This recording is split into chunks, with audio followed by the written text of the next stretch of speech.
by means of the will.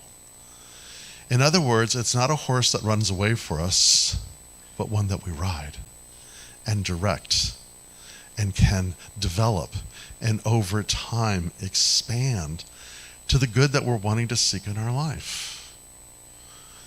This is, to me, is so remarkably liberating.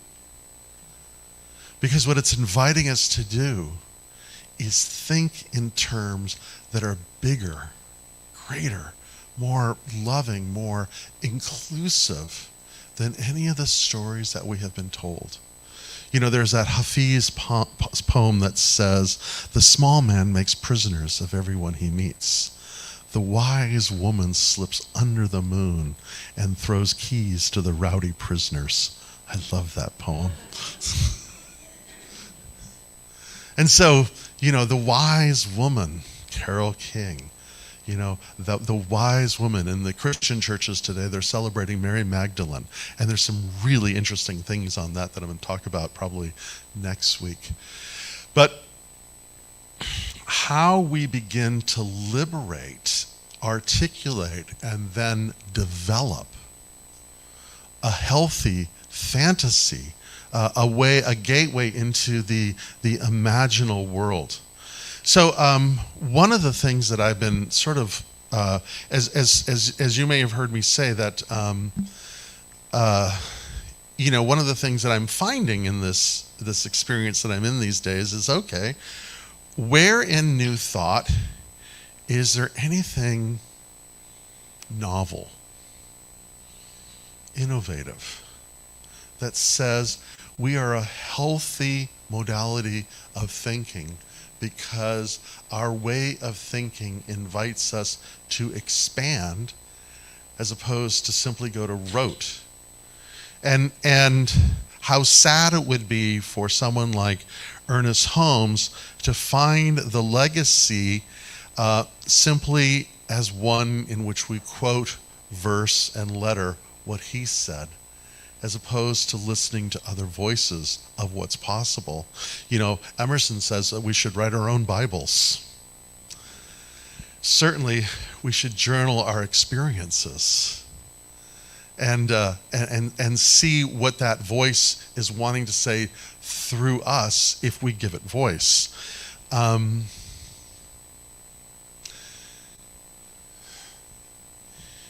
In the world that we live in, what I find, you know, I'm well up there. I'm just south of 70. And every ideal I have held as a possibility has never come true for the world, ever. I'm one of those who listened to Wooden Ships by Crosby, Stills, and Nash. That was not just an anthem of my age. It was a promise of what was come. And it isn't. And it isn't. And then, you know, one next thing happens to a next thing that happens and another next thing that happens. So I've been reading this book, and this book is just, it's a lovely book. It's not an easy book. It's a long book for me to read.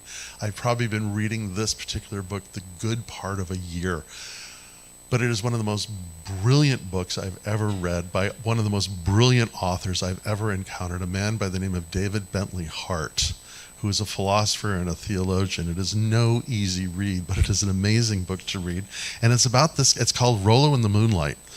And it's about his experience of kind of going through a severe illness, an awakening of who he is, and a thought period that he has. And is it a hallucination? Is it a fantasy, or what is going on?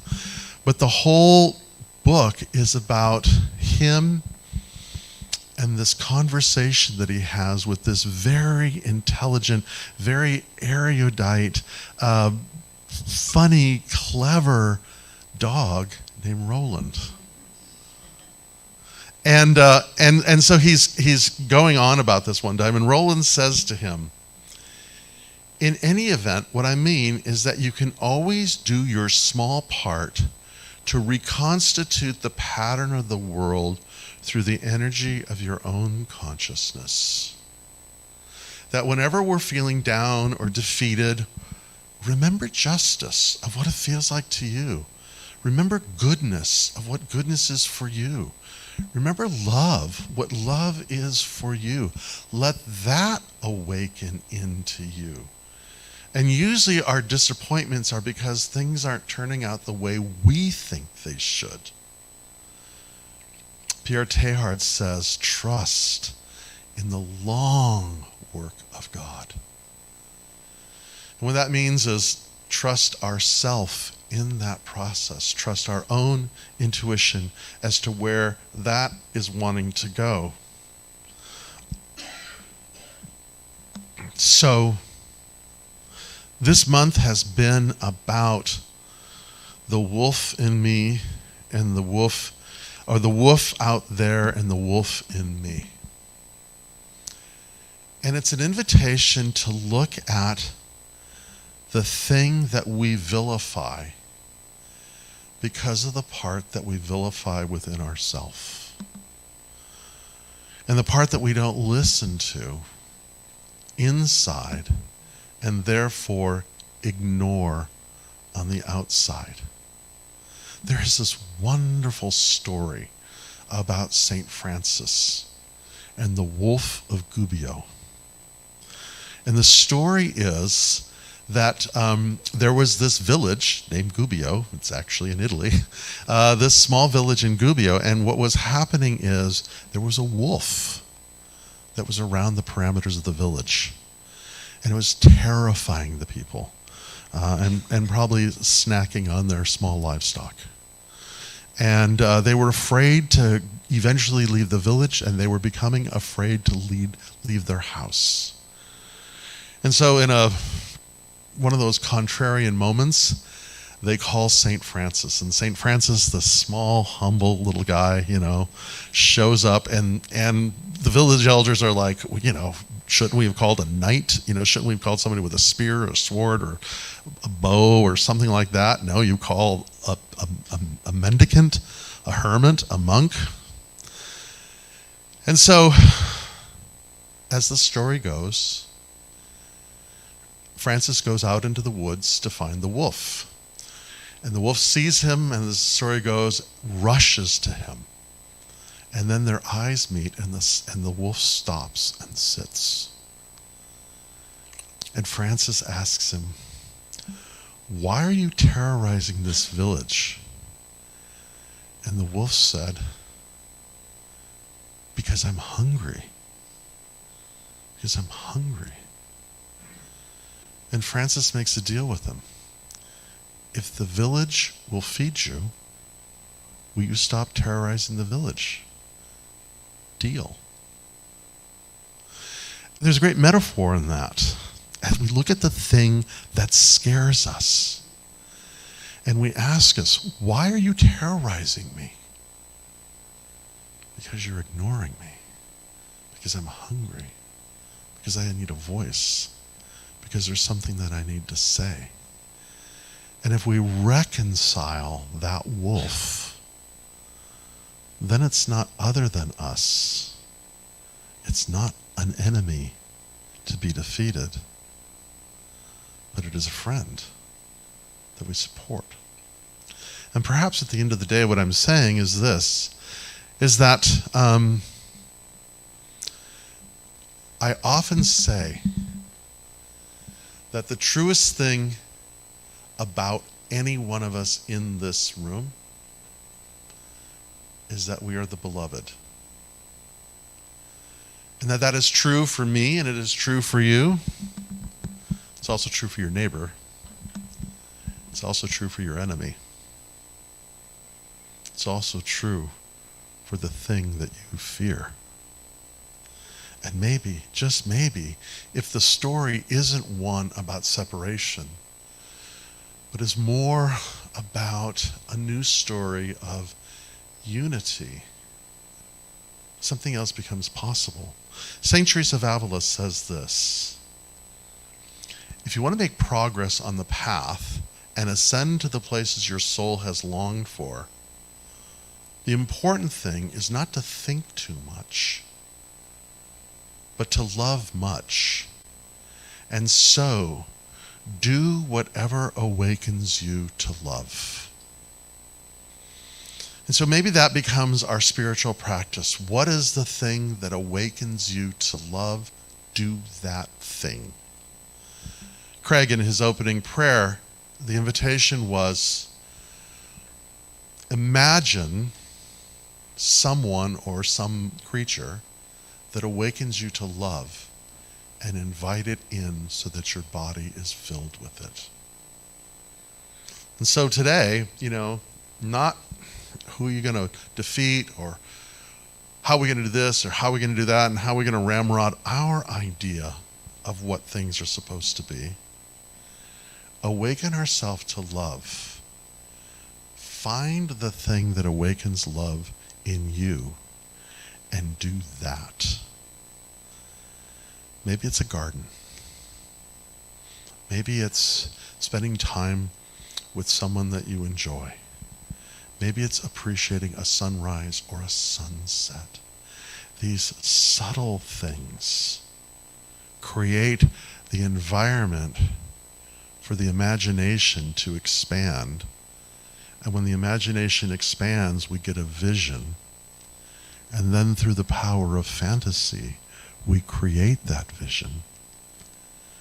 And then knowing that there is one mind, one presence, one beingness, and as the Kabbalion says, the cosmos is mind, it's consciousness. If it is thought and spoken one place, it is thought and spoken every place. And that garden that you tend, that walk that you take, that sunrise that you observe, that dance that you do, is recreating your life, and in time, in truth, recreating the world. So thank you for your kind attention.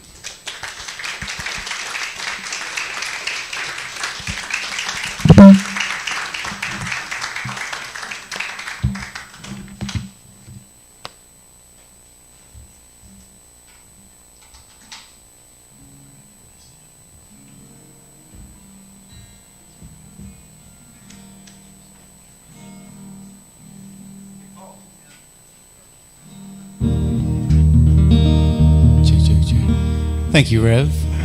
I appreciate the unleashedness.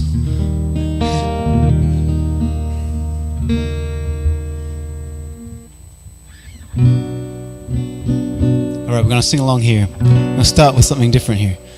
Thank you. Thank you. Thank you. Thank you. Embody that. Thank you. Thank you. Thank you. Thank you. Thank you for this day, Spirit. Thank you for this day. Thank you for this day, Spirit. Thank you for this day. This beautiful, this beautiful, this beautiful day. This beautiful, this beautiful, this beautiful day. For this life. Thank you for this life, Spirit. Thank you for this life. Thank you for this life, Spirit. Thank you for this life. This wonderful, this wonderful, this wonderful, this wonderful life. This wonderful, this wonderful, this wonderful life. What about, even though we overthink, how about thank you for my mind? Thank you for my mind, Spirit. Thank you for my mind. Thank you for my mind, Spirit. Thank you for my mind. This powerful, this powerful, this powerful mind. This powerful, this powerful, this powerful mind. This space, thank you for this space, Spirit. Thank you for this space. Thank you for this space, Spirit. Thank you for this magical, this magical, this magical, this magical space. This magical, this magical, this magical space. Thank you. Thank you. Thank you. Thank you. Thank you for this day. Thank you for this day, Spirit. Thank you for this day. Thank you for this day, Spirit. Thank you for this day. This beautiful, this beautiful, this beautiful day. This beautiful, this beautiful, this beautiful day.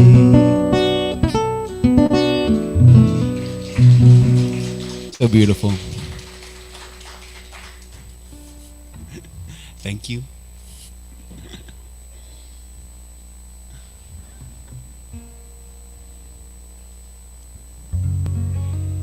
I like that. Thank you. Thank you, Lee.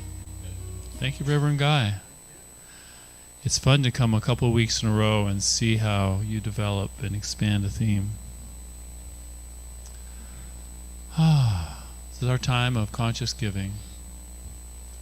So just know, whatever you receive, it's meant to flow through you. So if you choose to give, we are grateful. This just supports this experience we're having now, and the classes, just everything that the Hill Center is as far as nourishing and expanding our spiritual lives. So if you have a gift, just hold it to your heart. Know it comes from your heart. It comes from that place of authentic love. You are never diminished by giving. You're simply participating in an infinite activity of spirit. You are expanded, and we are grateful, and so it is.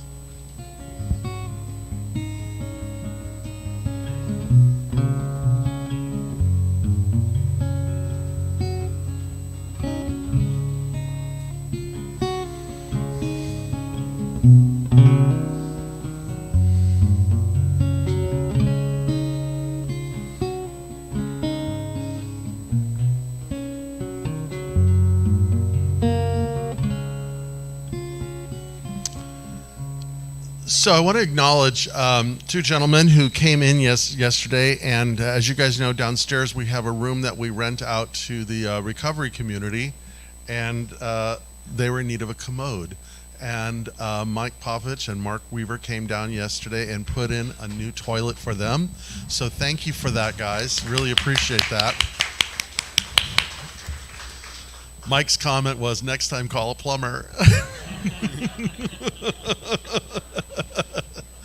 Maybe, but next time I'll just ask again. So I want to thank you guys for that, and also, I want to thank those people. Some of you stepped up last week when I talked about the back end of the building, which is a gift that just keeps giving. We've it's going to be a process. It looks like we're going to have to replace the flooring in several of those rooms. So some of you guys stepped up, and we've received some extra monies for that. It's really helpful for us.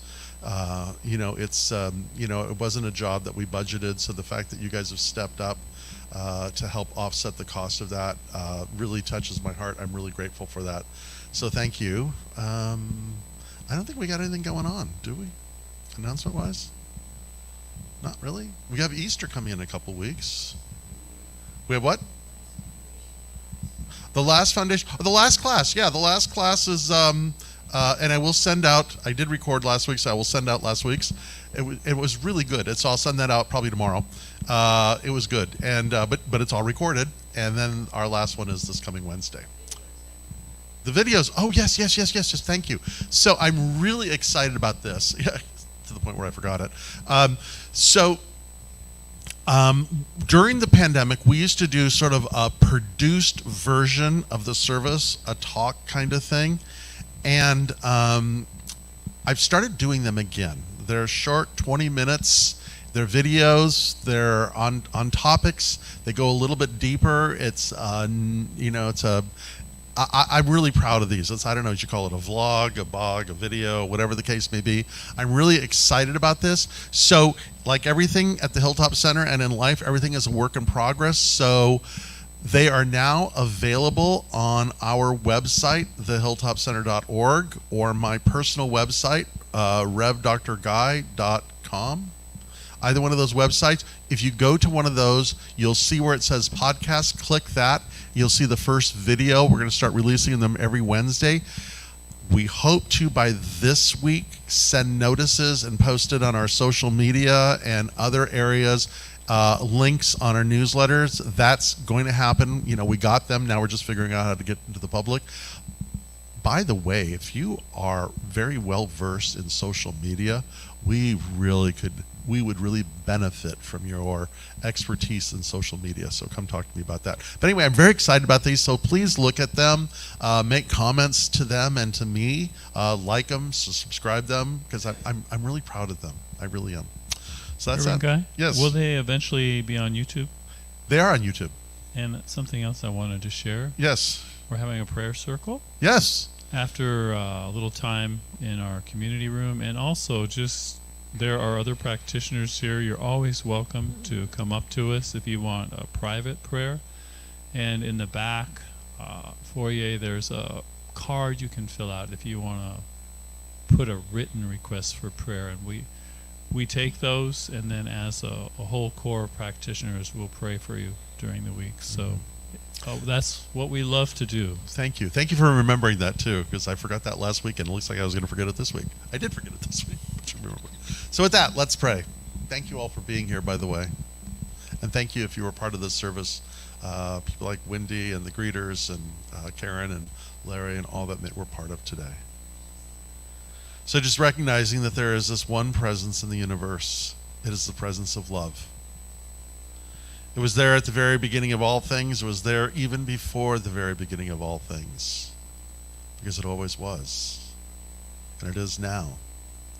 And it is luring us, its beloved, into the highest expression, the most solitary experience we can experience in this life. It is that invitation that is laid before us. And so I bless this day. May we all be filled with amazement, wonder, and awe. May each one of us be surprised today. And may we, through the power of our own imagination, peer into those other worlds. And there we find God. And so we let it be, and so it is. So it is. So this is my most sing-along original song. When I say, if you want change, you gotta do what you order. You say, chop that wood and carry that water. If you want change, you gotta do what you order. Chop that wood and carry that water. If you want change, you gotta do what you order. Chop that wood, carry that water. Beautiful. Well, it's not clear, but I'm just like you. Yeah, I've been over here pointing fingers too. But if you want change, you gotta do what's good. Gotta carry that water, chop that wood. If you want change, you gotta do what you order. Chop that wood, carry that water. If you want change, you gotta do what you order. Chop that wood, carry that water.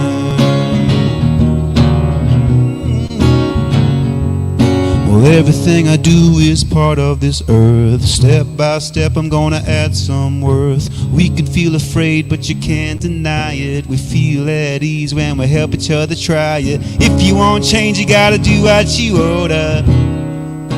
Carry that water. If you want change, you gotta do what you order. Chop that wood and carry that water. The next part we say, because we're all together. Because we're all together. Sing it with me.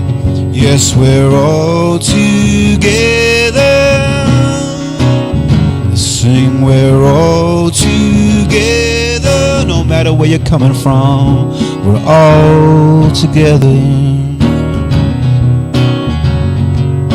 We should get together and sing these songs, but it's gonna take more to right these wrongs. Gonna know my history, gonna do someone a favor, treat myself better and trust my neighbor. If you want change, you gotta do what you order. Chop that wood and carry that water. If you want change, you gotta do what you order. Chop that wood and carry that water. Oh yeah. Because we're all together. Yes, we are. Sing, we're all together. Well, yes, we're all together. No matter where you're coming from, we're all together. True story. Happy Sunday, everybody. Have a great week. Thanks, Craig.